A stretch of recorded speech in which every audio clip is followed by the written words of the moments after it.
Hello, everyone. Hello. I hope you will all come and join this class.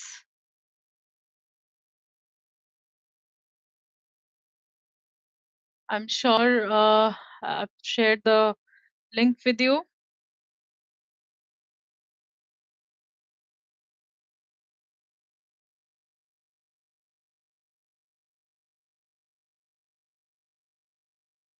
We have started our live here.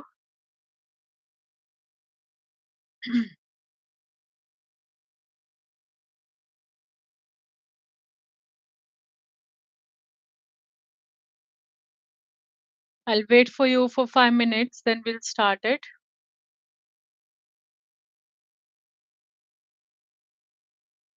I have one student here only. I'll wait. At least 5 will join and then I'll start this class. We have 2 now. Let's see when they all will come. So, who is here? Please tell me your name and we can talk about you.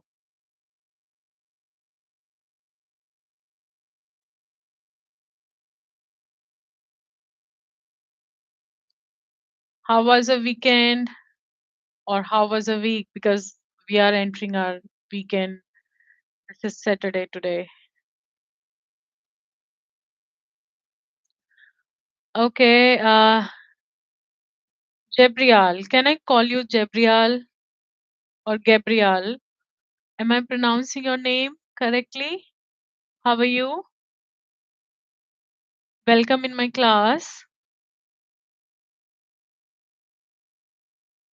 Can you please share this link with your classmates and so they can also join this class?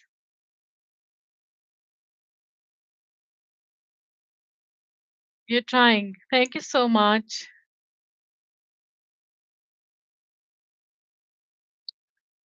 Who else is here? Please tell your name.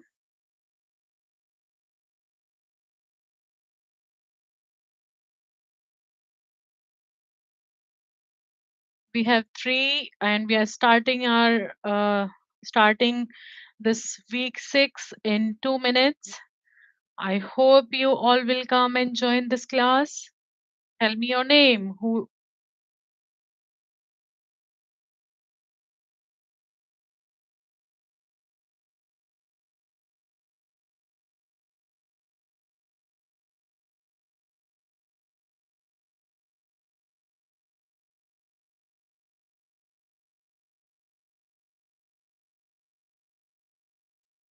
One left. Okay, I'll start this class. I'll record this class. You can watch it all later. It doesn't matter if you're here or not. You can always go on YouTube and watch it. I'll start it anyways because this is really beneficial for all of you and I want you to do it. Attend this session. I'll start in 5 minutes. So I'll tell you myself while we are waiting for you all guys. So I will talk about myself. How is it going? So I hope you all my name. I hope you all know my name. My name is Yogita and I'm your English instructor at UOP. And we all are learning together and I'm enjoying interacting with you on UOP portal and how you are doing your assignments, how you're interacting with the peers and how you're grading them. And I'm really happy you all are trying, all are doing very good job. And that's why it really encourages me to start live sessions with you and I also do my best job for all of you. So let's say So I'm going to start this session because it's already 5 minutes and I've waited you for 5 minutes. Let's see. Okay. So I'm going to share the PPT with you. And if you want to avoid this chit chat, you can just join. You can skip this 5 minutes video and start your class right away. Okay. So this is your week 6. I hope you all can see my screen. Uh, I'm sure you, I don't know if you can tell me because you are 3 here. So we'll start with week 6, writing reports, analyzing data and communicating research findings. I'm Yogeeta Sharma. I'm from University of People. You all know we are here for it. So what we learned last week, I could not take your class and I'm sorry for that. I had I was not feeling well. Now I'm feeling well, so we are having this class. What we learned last week, research skills like we learned about summarizing, paraphrasing, and synthesizing. Summarizing is condensing main ideas from sources into brief overviews. Paraphrasing is restating ideas in your own words while maintaining original meaning. Synthesizing, combining information from multiple sources to create new understanding. Okay. What are the research objectives? Develop clear, focused research questions. Identified specific goals for your research projects. Aligned objectives with available data and resources. Persuasive communication, wrote persuasive emails about research topics, used professional tones and structure, applied rhetorical strategies to convince audience. Week 5 built your foundation of gathering and organizing research information. Week 6 will teach you how to analyze and report these findings effectively. So let's see. And I'm sure you all are familiar with your week 6, week 5, so you can build your skills and you will week 6 will teach you how to analyze and report these findings effectively. Okay. So topics we are going to cover in 6th week.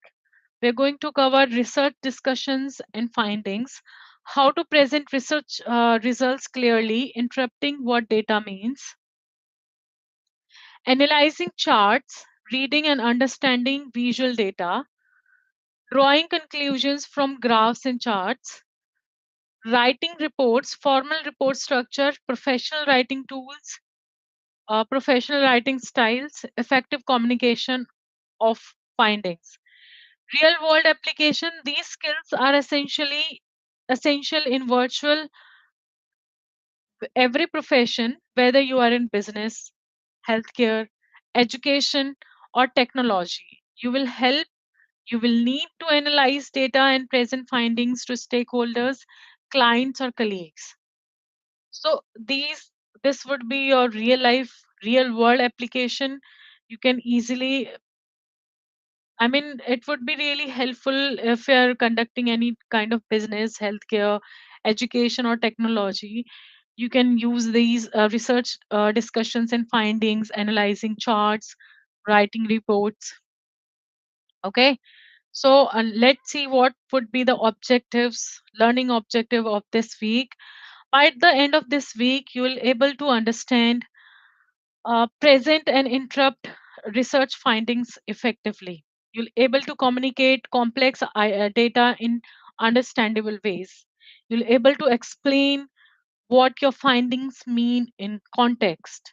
You'll able to connect data to real world implications. You'll able to structure your presentation logically. So analyze data using appropriate techniques and tools. Read and interpret charts, graphs, and tables. You'll able to read and interpret charts, graphs, and tables.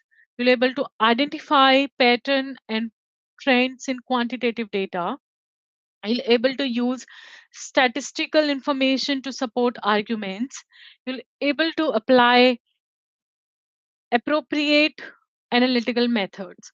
So success strategies for this week is focus on understanding the why behind the data, not just the what. If you if you will look for the reason of the data, you will look why. You are looking for your why, then it would be really easy and you can easily understand. Anyone can read numbers, but skilled researchers can explain their significance. Understand this line: anyone can read numbers, like anyone. But if you're a skilled researcher, then you can only explain their significance. Understood? So, next is introduction to Unit 6. Why is this unit important? So, effective communication of results is a critical skill for researchers and professionals in all fields. You can conduct the best research in the world, but if you cannot communicate your findings clearly, the impact is lost. So, here in sixth week, we all have learned about your researchers, your strategies, your sources, and everything which is required for it. But effective communication, how you are conducting your research, how you are, you know, conducting your, you're communicating your research. This is how you can make your research effective. Sorry, you can like effective communication of result is a critical skill for research and a professional in all fields. So it is important that how you are conducting your research, how you are communicating your findings. This really important for your research. Building on previous learning, this unit builds directly on your previous work with summarizing information from sources, paraphrasing scholarly content, synthesizing information from diverse sources. So, what you have learned till like sixth week, you are now going to use in this sixth week, like what you have learned till 5 week, summarizing information from all the possible sources and how you can identify your sources, and paraphrasing scholars' content and synthesizing information from diverse sources. What you have learned till now, you are going to apply in this week 6. So, what's new in this week? You will learn you will learn to interpret quantitative data, numbers, statistics, measurements, use appropriate tools and techniques for analysis, present data in structured, clear formats, aim for deeper understanding for your intended audience. So, what's new in this week? In this we are going to interrupt quantitative data, like which is we learn two type of data, qualitative and quantitative. In this we are going to cover quantitative, numbers, statistics, and measurements. Use appropriate tools, how you can use your tools appropriately and how make it more effective, and how you can use how you can analyze it. Present data in structure, clear formats, aim for deeper understanding for your intended audience. So it is important that in this week, that how you can make your research successful. Okay. So example scenario: imagine you surveyed 500 students about study habits. You have all the data, but now you need to analyze what it means, identify patterns, and write a report that helps university administrators make informed decisions about study resource allocations. Basically, you're going to work. You have surveyed 500 students, but now you're going to answer all these questions. Like if we are analyzing it, identifying patterns and measuring something, that means we are using quantitative data format. We have collected quantitative. Okay. When we are talking about behavior, emotions. We are talking about qualitative. Okay. So here in this week, we're going to discuss about quantitative. So here you can see understanding research methods. What are research methods? We have we have been gone through like multiple times. What are research methods? Research methods are systematic procedure used to analyze, used to collect, analyze, and interpret information to answer research questions.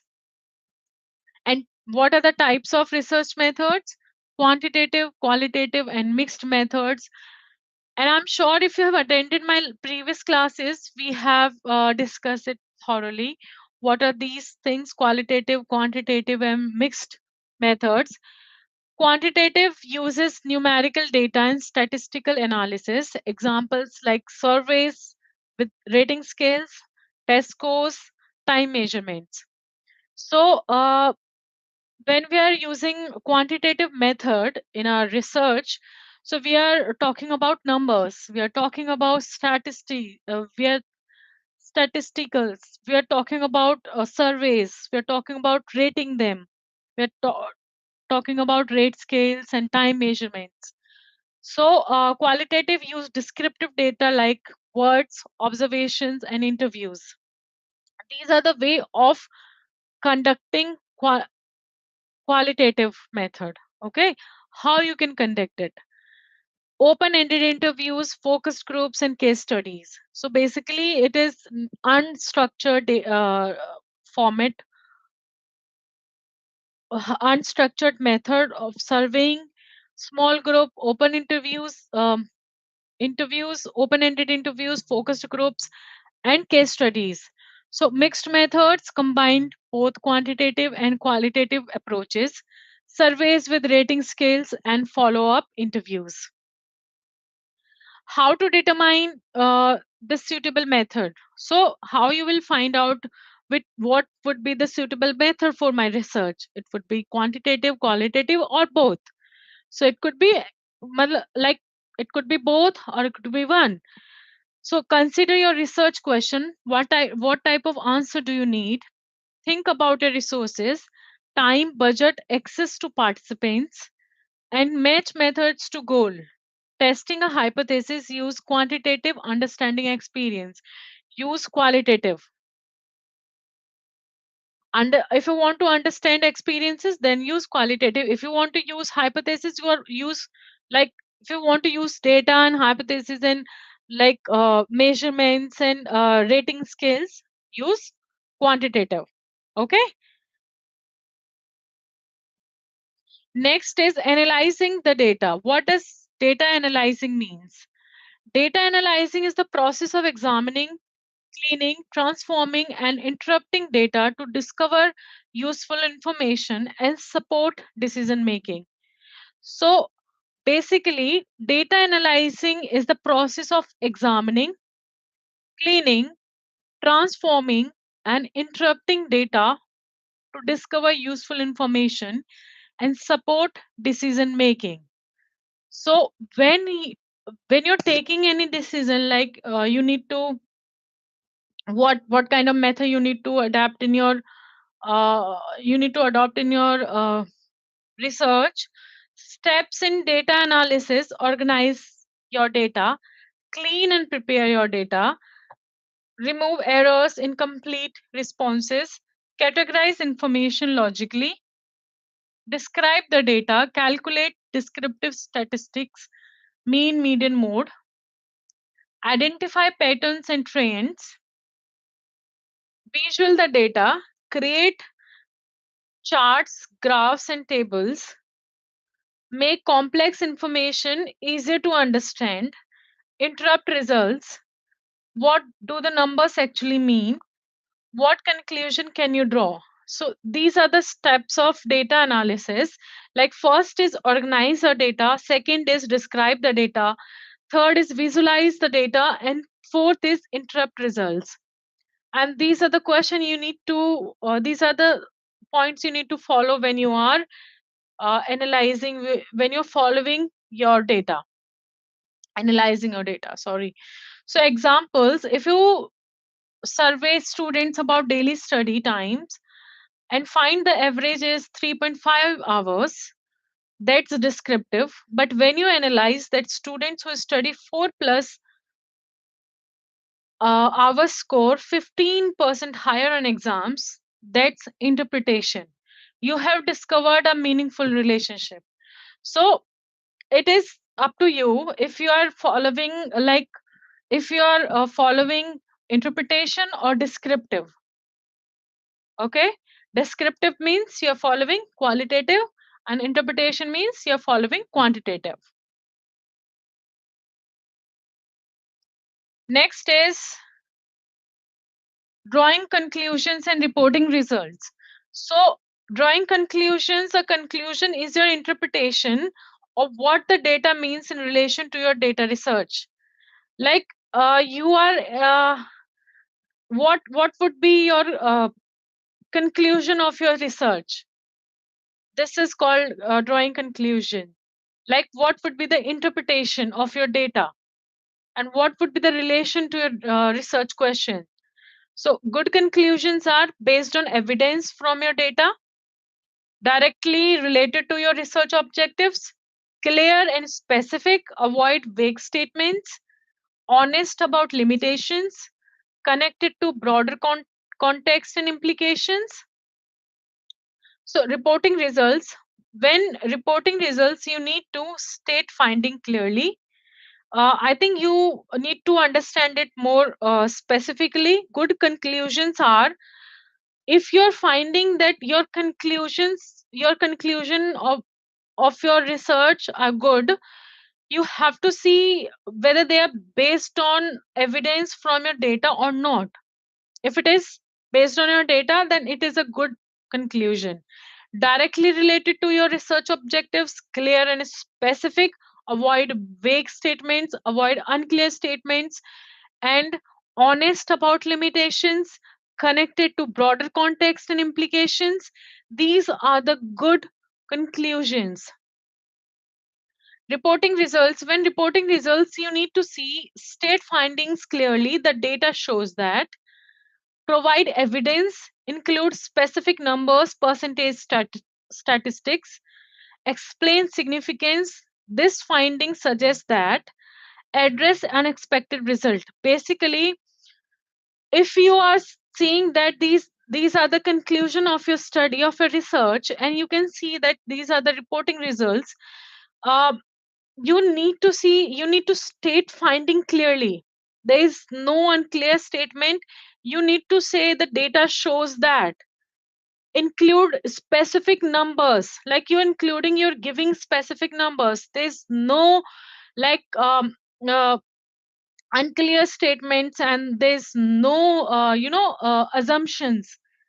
It should have numbers in percentages and also statistics, and also explain significance. What are the importance of your finding? Okay, the finding suggests that, because it is really, a straightforward statement. This finding suggests that. Correct. So address unexpected result. Don't hide surprises. Explain them. When you are writing, it is your responsibility that you are explaining them. You are not hiding anything, because if you are clear about your finding, if you're clear about your research, this is your responsibility to explain each and every point what you have mentioned. Because if you're not doing so, you are not drawing good conclusions. You are not reporting your results. Okay, you're not addressing them basically. So avoid these mistakes: overgeneralizing from limited data, confusing correlation with caution, causation, ignoring data that does not support your hypothesis, making claims without sufficient evidence. Try to avoid these mistakes, please, because if you are overgeneralizing your statements, your limited data, then it will lost its significance. Understood? When you are addressing your point to point uh, findings and conclusion, it will make your research effective.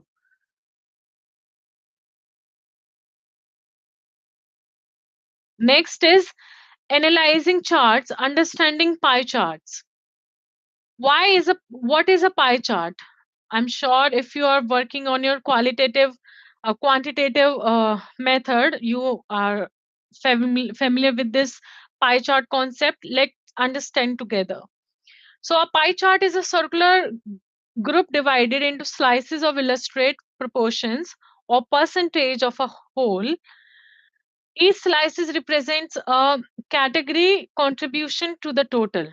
Basically, pie chart, it's a form, like it can have any shape, it can have anything, but basically it is like a set of proportions and percentages of a whole, and each slice is represented, it has multiple slices, and it is a circular graph. It is a circular graph, we call it pie chart. It is required to have circular, that's why we call it pie chart, okay, not any shape. Sorry about that. So each slice represents a category contribution to the total. Understood? How to read a pie chart? Identify the whole. What does the entire pie represents? Like when we are looking at the pie chart, we have to see it first as a whole. That what is it representing? Like not slices only. We'll go to it later.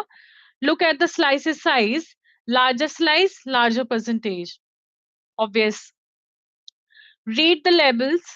Labels. What does each slices represents? Check the numbers. Look at percentages or values. Compare slices. Which categories are largest or smallest?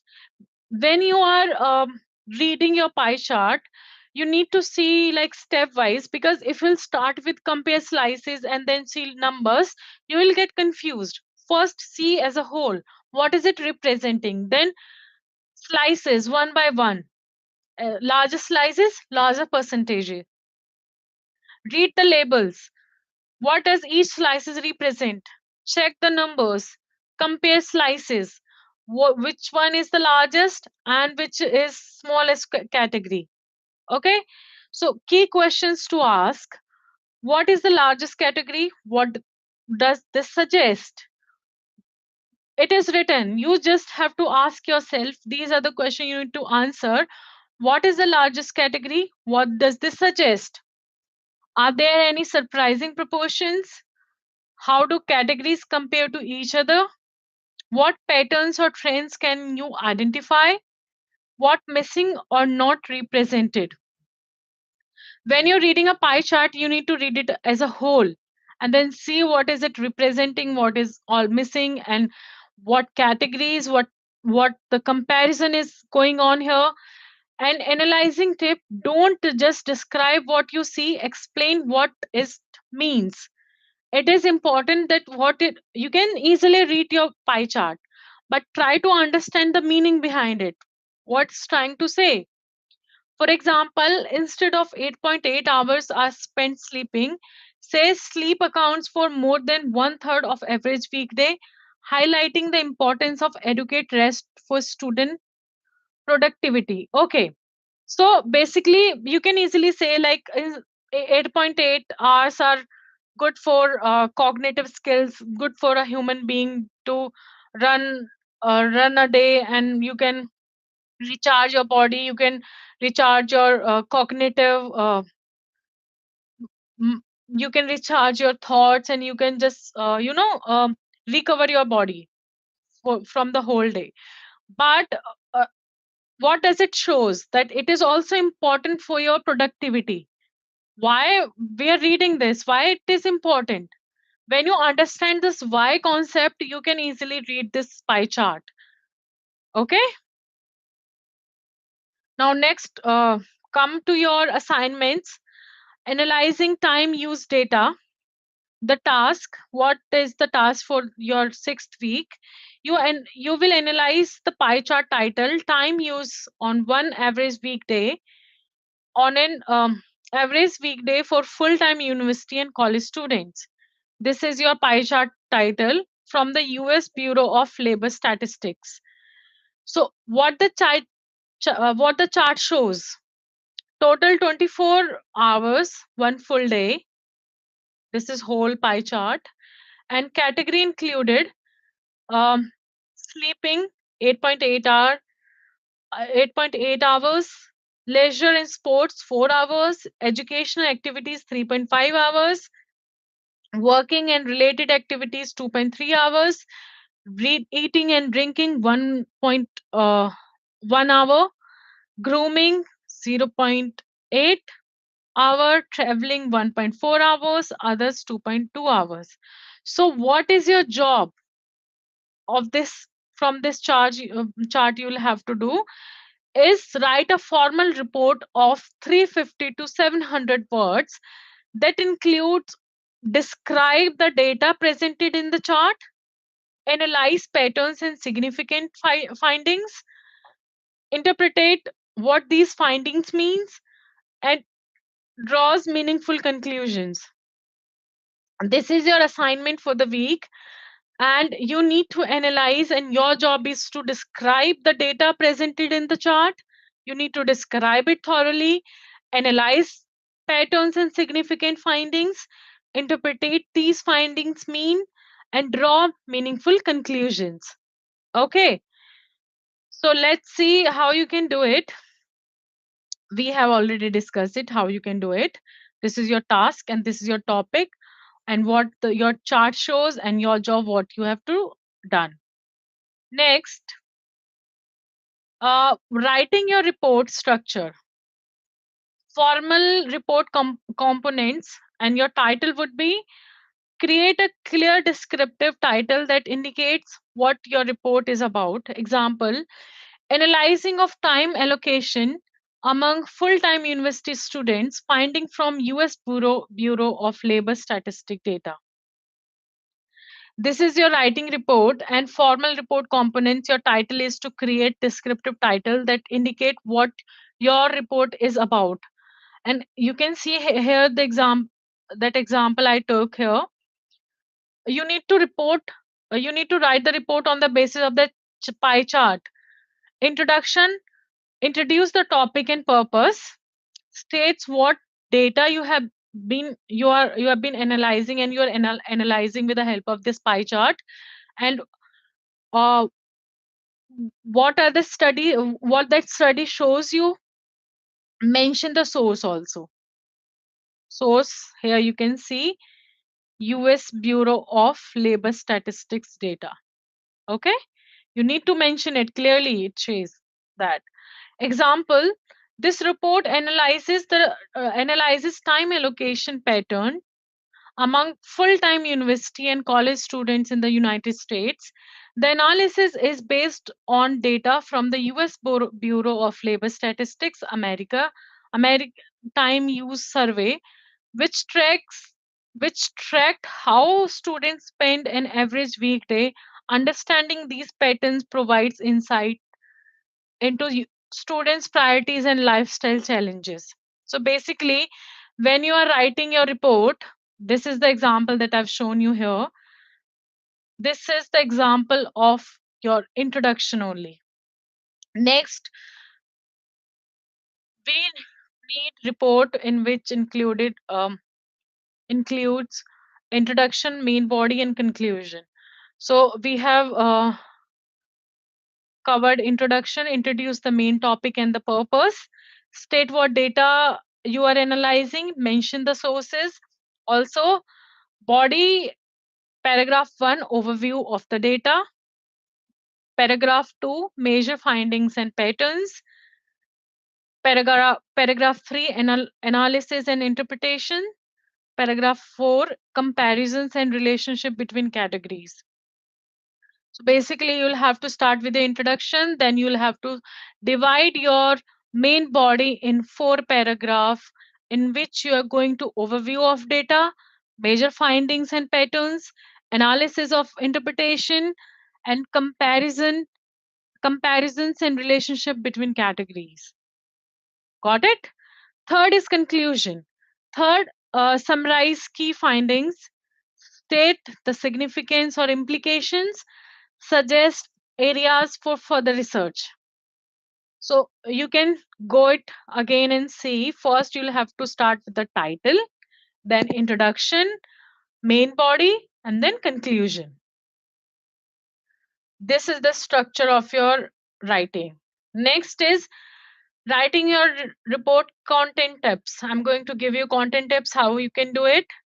What to include in your analysis, describe the data, what categories are represented, what are the specific values and percentages, what is the source and context, analyze pattern, which activities takes up the most time, which activities takes up the least time, are there any surprising findings, what relationship exists between categories, interpretate meaning, what do these patterns suggest about student life, are students balancing their time well, what might be concerning or positive, how might this impact academic performance or well-being. So these are the questions you need to ask and write in your report, because this would really help this would really help you if you'll try to answer these questions, describe the data, analyzing pattern, interpret meanings, and then that's how you can start writing your report, in which we have to write title, introduction, main body, and conclusion. Here's an example about the strong analysis example. The data reveals that students spend only 3.5 hours on educational activities, less than half the time devoted to leisure and sports. The disparity raises questions about study effectiveness and time management. However, when combined with the 2.3 hours spent on work related activities, students dedicate nearly 6 hours to productive pursuits, suggesting a need to balance academic, professional, and personal development. So, here it covers all. This example covers it all, like what it shows, what time you have spent on study, on sports, on activities, and on your sleep, and on your sports and leisure, and how you can improve it, and what kind of improvement this study needs, and how it can have better results according to you. It would be your own findings, own research, so do it on your own way. Okay. So next is writing style and tone for result. So we have discussed about the body structure and the findings, what how you can approach your result. Now we are going to discuss about the style and tone for results, for reports. Formal versus informal communication, characteristics of formal reports. Objective tones focus on facts, not opinion. Please, if we are talking about quantitative method here, and we are talking about facts, okay, not about opinion. Facts, because all the study, all the data is given here. You need to focus on this data, not on your opinion. Third person, avoid using I and we. Use the data shows instead of I found, because you did not find it. It is showing with the help of data. Professional language, no slang or conversational phrases. If you're writing a report and it is very professional, use stick to your professional language. Clear and precise, use specific terms and accurate descriptive descriptions. Well organized, logical flows with transitions, evidence basis support claims with data. Basically, I'm this is because this is really important when we are analyzing data, and when we are writing a report on the basis of that existing data. We need to focus on what is the tone of this data. It should be related, it should be only facts, not your opinion. Then we are not using I and we found it. It is according to the data, it is what this data shows. And don't try to use any slang, and don't try to use any conversational phrases that we use in our daily life, because it is very professional and this is your duty to use professional language only. Clear and precise, your aim should be clear. What you have studied, what you have understood from this data, and now you are answering it accordingly. Not you are adding your own thoughts, what you think about it. No, you just stick to the study, what it has showing, it is showing you, and you are reporting it. It should be well organized, logical flows with transitions, evidence based, support claims with data. When you're reporting something, when you're reporting a data, it has supporting claims also. So mention it, do's and don't when you are reporting. Then you don't use this first, like addressing yourself. I think students spend way too much time chilling. Correct way is, the data indicates that students allocates, because we are not using I, you did not do any work on this, because there's a data showing specific study results. So you need to say the data indicates that student allocates 4.4 hours to leisure and sports activities. This is the correct way to say things when you are reporting. Next is, it's crazy how little they study. I mean, how little is not,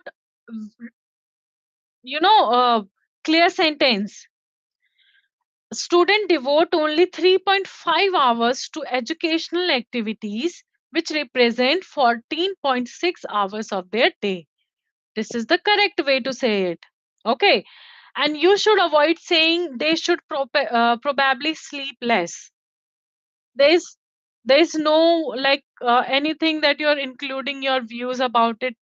You can say it, you can say it in a right way. If you want to say this sentence, sleep sleep accounts for 8.8, which is 36.7% of the day, which aligns with a recommended sleep duration for young adults.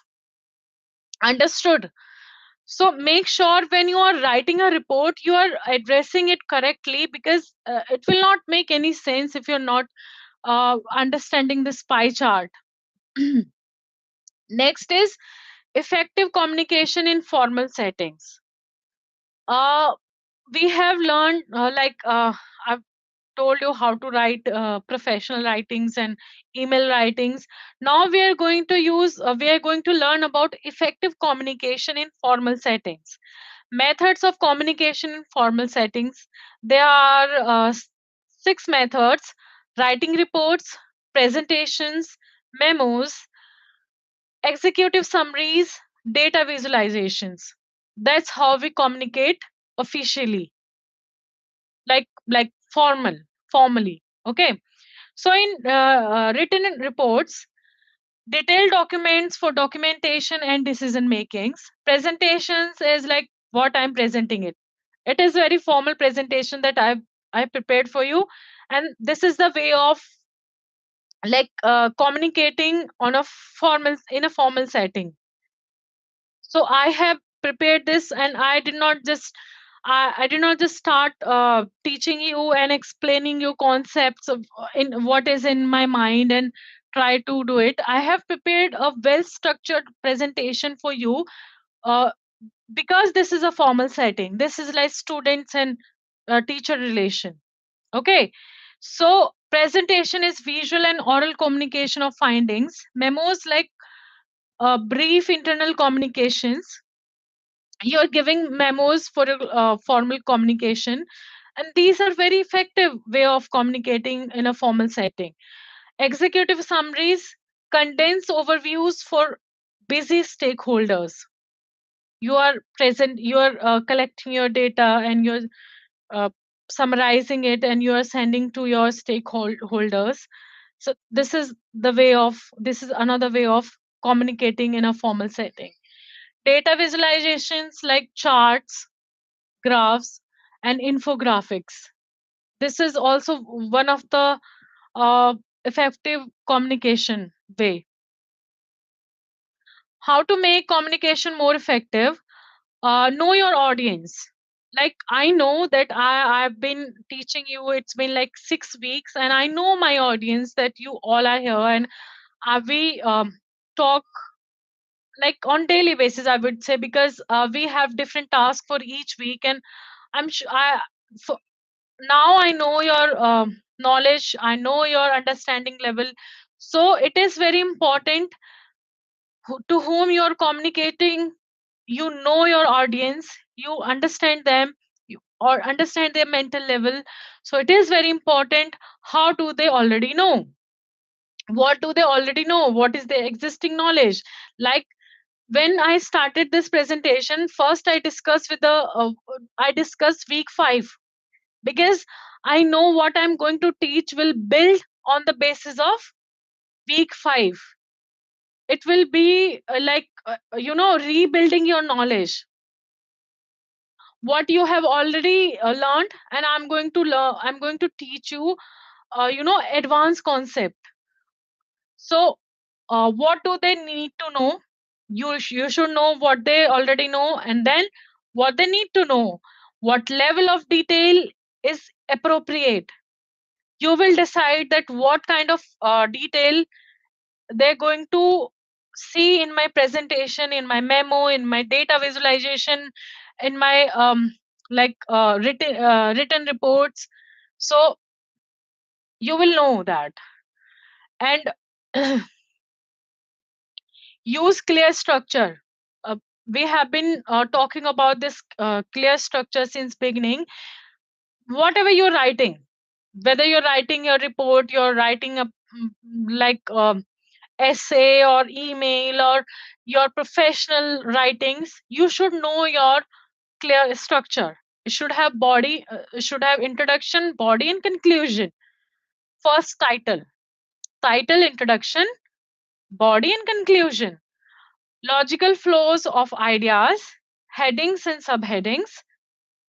This is the clear structure you need to follow in a formal environment, in a formal setting. And it is very necessary that you are adapting a setting, adapting your formal language. And next is support with evidence.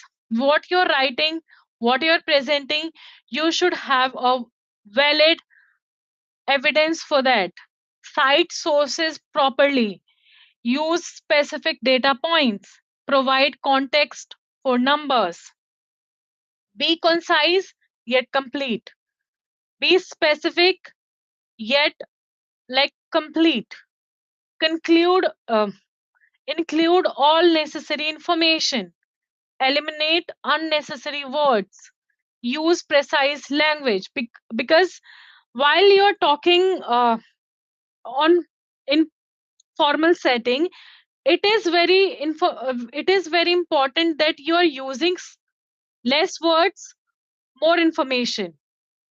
You are using you are including all information, but you are not using unnecessary words to complete it. Eliminate all unnecessary words, use precise language. It is important. Benefits of effective communication. Why does effective communication matter? Like, why it is important, that I've been telling you, you can use anything. Like, you can say why my teacher is enforcing so much on professional language, no, for formal language, how you should communicate, because it will enhance your performance professionally. It has professional benefits, academic benefits. Like if you are communicating effectively, it will enhance your performance automatically. You will have your clear view, you will have your clear idea. You can improve your professional, you can improve professionally and academically also. So how it benefits professionally? Better decision making, clear information leads to informed choices, increased credibility, professional communication builds trust, career advancement, essential skills for leadership roles, efficient collaborations, team works better with clear communication, problem solving, complex issues become manageable with well explained. So it is very important when you can communicate effectively. It can improve your decision making, your credibility, your advancement in your career advancement, efficient collaboration, and also problem solving. So it is very important how you are communicating in a formal setting, and how it can benefit you in academic benefits, like higher grades, clear writing demonstrates understanding, better research, proper reporting advances knowledge, stronger arguments, evidence based communication is persuasive, knowledge sharing, your finding can help others learn. When you're talking, when you're communicating your thoughts, your ideas, whether it is professionally or academically, it is important you can how you are communicating it, like what is its effective way of communication, how you can reach to the people, how you can influence them so they can learn from you, you can teach them, you can better your performance professionally. So remember, the goal of any report is not just to present data but to create understanding. It is very important to create understanding while you are writing a report, whether it is professionally or academically, because we need to um, follow a tone which is formal. Okay, your reader should finish your reader should finish your report knowing something valuable they did not know before. So they should know, they should educate themselves. Like while they are reading your report, they should intrigue themselves that they are learning something. They are not just following a trend and it is like repeating content and what they have learned already. No, it should have something they will find interesting, knowledgeable. Okay, so and it you can apply it professionally also, because your manager, your colleagues, your team will appreciate you if you'll come up if you'll come up with different ideas. Let's see next. Assignment requirements checklist. So what is the assignment requirement checklist for this week? Before you submit, make sure uh, you have analyzed the pie chart from US Bureau of Labor Statistics. It is important before you're submitting your assignments, it is important you have analyzed the pie chart, written 350 to 750 words, not including titles or references, because if you will include your title and references, it will not include in 350 to 750 words. Include clear introduction, body, and conclusion.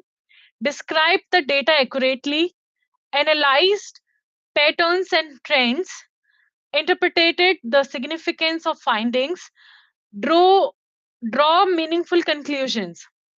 So before submitting your assignment, make sure you have covered all these requirements of your content, and make sure if you have any doubt, anything, you can just ask it. I'm here. Or you can just ask a question on YouTube. You can just write, I always read your comments. And or you can ask on UOP portal. I'm okay with. But before submitting your assignment, you have to make sure you are covering all these requirements. Format requirements: double space throughout, Times New Roman font 12 point, proper title at the top, professional formal tone, no spelling or grammar errors, and sources requirements cited the US Bureau of Labor Statistics sources. Use additional high quality, credible source if needed. Included proper in text citations.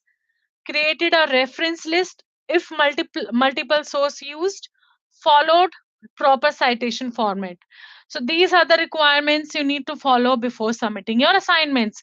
If you want to take screenshot, you can take screenshot. I'm going to share this link with you on your UOP portal. You can check it and take a screenshot from there because it is important. Now, information literacy and finding sources, using high quality, credible sources. And trust me, we have been discussing about the sources, like it's been 5 weeks. From like now, you are able to understand what are the good sources and what should be, if you're looking for sources, what should have it. I'm sure you can easily find it. So using high quality and credible sources, what makes a source credible? We have discussed it like more than 10 times. So authority, written by experts in the field, accuracy, information can be verified, currency, recently published or updated, purpose intended to inform or educate, not persuade or sell, not sell. Coverage provides comprehensive informational. So these are the 5 points you need to see if the source is credible: authority, accuracy, currency, purpose, and coverage. Okay, where to find quality sources? Again, I'm telling you again because we have discussed it also. So, University of the People Library, courses, textbooks, and readings, government database like Bureau of Labor Statistics, peer reviewed academic journals, reputable research organizations. These are the platforms where you can find your quality sources. Try to find out your sources on these portals. That would really help you. So need help finding sources, always contact library at eoppeople.edu and visit the learning source center. Get expert help with research, writing, and citation questions. Always always reach out for the help if you are not able to understand it, if you're not able to collect your sources, if you're not able to collect your data, if you're not finding sources, then you can always contact on these portals. Avoid Wikipedia, personal vlogs, social media posts, commercial websites, or sources without clear authors and dates. This is very important. Do not seek any help from Wikipedia, personal blogs, social media posts, commercial websites, or sources without clear authors or dates. Next is assessment overview. This week's written assessments is like major grades components. Do you check your course homepage for deadline? You all know that what is the deadline of your assessment for this week. Submission, upload to assignment page, evaluation graded by instructor using rubric, focus, analysis of pie chart data in formal report format. This is your written assessment assignments for this week. And self quiz, weight does not count towards final grade. This is purely for your knowledge, purely for your understanding. Self quiz is only for your understanding what you have been learned so far. Purpose, check your understanding of the material, prepare you for the graded quiz. Review incorrect answers to improve knowledge. Graded quiz count towards final grades. This graded quiz will count in your final grades, covers all week, all week 6 material and readings available on main course homepage. Complete readings and self quiz first. So complete the self quiz first to identify any knowledge gap, then review those topics before taking the graded quiz. Self quiz is basically for you that you can see yourself that how far you have learned, and now you can attempt graded quiz. That's how you can grade like really good, really high. Okay. So these are the overview questions we have been covered so far. These are the 7 questions, and I need you to answer these questions. Hamse, you're welcome. Uh, what you're thanking for? Okay, so first question: what are the 3 main topics covered in week 6? What is the difference between describing data and interpreting data? Why should you avoid using I think or I believe in formal report? What is the word count requirement for the week 6 assignment? According to the pie chart, what activity takes up the most time in students' weekday? What are 2 characteristics of credible sources? Does the self quiz count towards your final grade? These are the 7 questions you all need to answer it. And I've also written answers here, but this is your review questions. Try to answer these questions first. Okay. These are the questions. If you have any doubt, if you could not understand what I've been teaching you in this 6th week, these are the answers, and you can check your knowledge if you are able to understand it or not. Okay, this would really helpful for you. Next is sources and supports. These are the sources and supports that I have written for you. Where to get help? Academic support you can get from like course reading chapter 3, reading 6, section 17, 16 and 17. I've mentioned specifically for you, like specifically sections and chapters where you can get help from for the week 6. Okay. So guidelines for reports like Boise State University writing guides. Librarian is library at the rate uppeople.edu. Learning Resource Center available in your course menu. Technical support, you can contact to your instructor.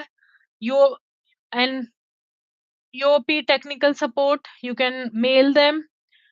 Writing support, you can review APA style guidelines for proper formatting. Use spell check and grammar tools. Read your work aloud to catch errors. Ask a peer to review your draft. So basically, these are the reports, resources, and reports for you. I've specifically mentioned it for your help. So you can easily write and report your writing in a formal way.